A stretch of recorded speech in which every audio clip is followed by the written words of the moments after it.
and welcome to WRPB and WRPB Studios. You know, technology is one of those things that on a Monday it could be in point B, and on Tuesday it could be at point M. It's changing constantly. And for you guys and me, we kind of like to stay ahead of the curve, and we do that by dealing with professionals. Like I tell you, always use a professional. Okay, if you want a job done, you want it done right, use a professional. It'll cost you 5 times more if you don't use a professional, and 20 times more in aggravation. With me is Jürgen from ACT Computers. Correct. I get it right? Yes, you did. All right. Thank God I got past that. Thank you for having me. You're welcome. Okay, so what is ACT Computers? ACT Computer stands for Advanced Computer Technology, and we're an IT company based out of Vero Beach, Florida, and we've been in there for about 28 years. Wow. Yeah. So. So really, you're kind of like the head of the curve back 28 years ago. Yes. Because when people say to me, well, who's your viewership? I said, when I started, my views were doctors, lawyers, and business people, because no one else had high-speed internet. Yes. So that's what it was. So I'm going to ask you this, even though I know the answer, and any of you guys who don't know the answer, I don't get it. Have you seen changes since you started? I could have said to you. Yes. So from yesterday to today, have you seen changes in the industry? And you would tell me yes. Oh, but dramatically. From 28 years ago, what kind of changes have you really seen? Oh, I mean, I started with computers when I was 6 years old in Germany on Commodore 64, like everybody. Okay. And since then, obviously, things have changed quite dramatically. Right. So, and the market is expanding, and things are getting easier for the consumer, but they're getting more difficult for the technician to handle. Okay, so why did you even get into it? I always liked this. My father used to work in the field, and he always brought things home with him. Okay. And I was tinkering around, taking them apart, putting them back together, and we say, you know what, this is cool. See, my dad would always say to me, because like you, I would take things apart, and he'd always go to me, you looking for where the feet grow? And then I always put it back together. Yeah. And there's probably a piece that didn't make it back in there, but just say, I wasn't a professional. Right. And when I graduated high school, I had a scholarship to what was RCA, now it's TCI for electronics. Did that for a little bit, but I'm not one that could just sit constantly, like, I don't know how you have the patience to sit and look at that screen and work on it makes me crazy. Yeah. Okay, so for me, it just wasn't the thing. Right. Okay, so a lot of changes come about. What do we see in the future? Future, we see quite a bit of happening when it comes to virtual reality, VR. Or we know Meta is exploring that quite a bit. Facebook's new name.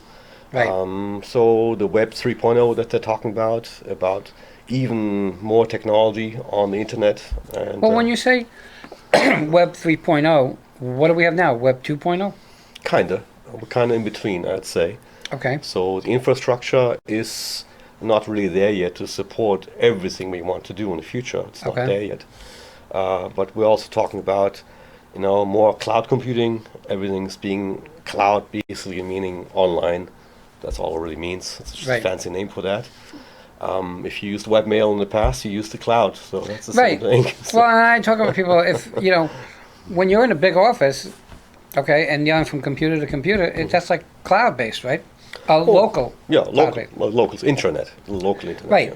Yeah. I bought a 4 gig cloud for my office. Right. And the reason I bought it was because I was very uncomfortable with sending all my information somewhere and not knowing who's going to break into it or whatever. Right. How secure is the cloud? Well, it depends what kind of company you pick. So obviously, if you pick a larger company that's reputable, it's very safe. It's the same kind of encryption as you'd use for banking or any kind of transaction you go through with eBay or stuff like that. So it's a very high-end encryption that's very safe to you. Obviously, if you pick a lesser known company, then there's less security. Ah, interesting. So has eBay ever been hacked?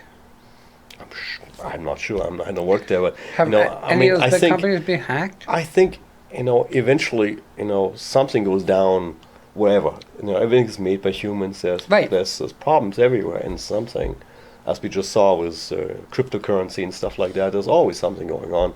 There's always issues that we define later on, little security holes. But as long as we keep patching these things and we're ahead of the curve, things are fine. Here's the thing for me. I go out today and I buy a computer. Mm-hmm. Okay, and tomorrow it's outdated. Not that fast, no. Well, you know what I'm saying. I know. Basically, tomorrow it's I know. outdated. My first computer was an 8088, I think. XT.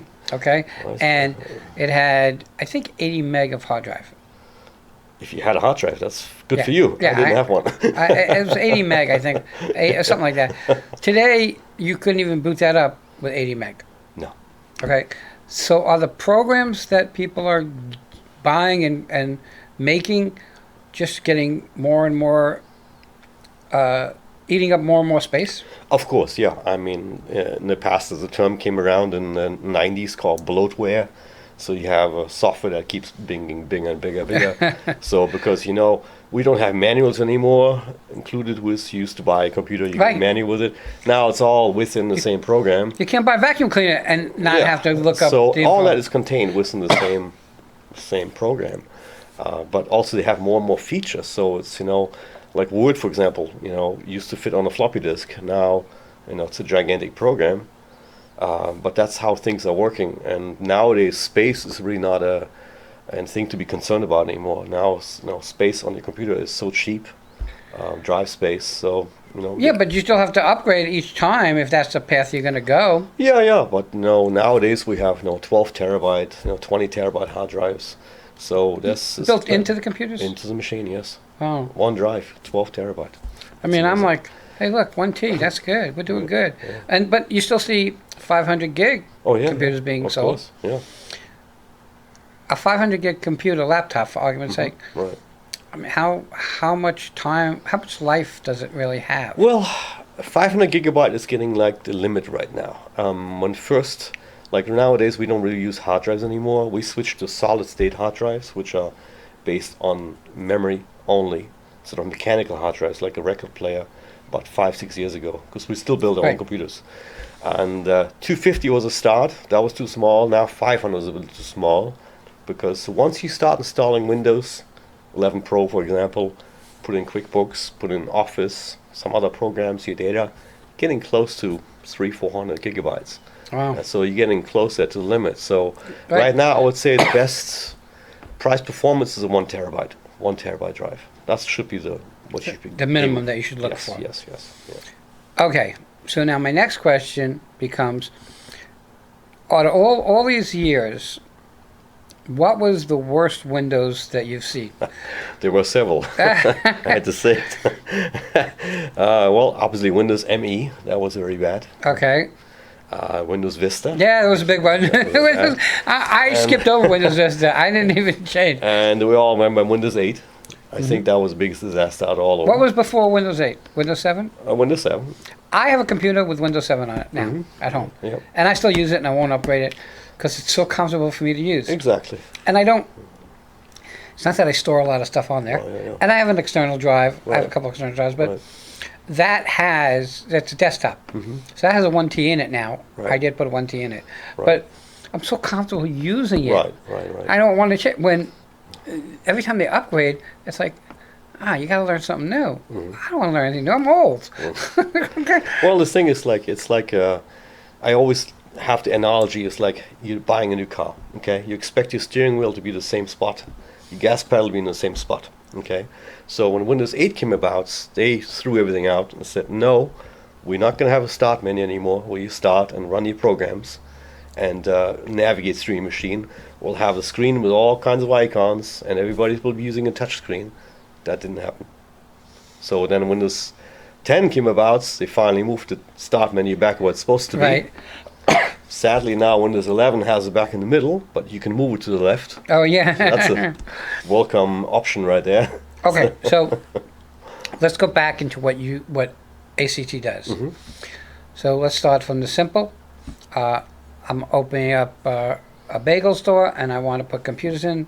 Do I come to you? You can build what I need to Yes. fit in what I need. Yeah, so we supply, implement servers. We build servers in-house, or we use Lenovo. And we also still build our computers since 1995. We're still building our own desktop computers out of the parts that we like and we know they hold up over time. Okay. And so we have a team of 9 technicians right now. We come out to you, set up everything, transfer your data, get it up and running, train you, and get you up and working. Okay. Next step.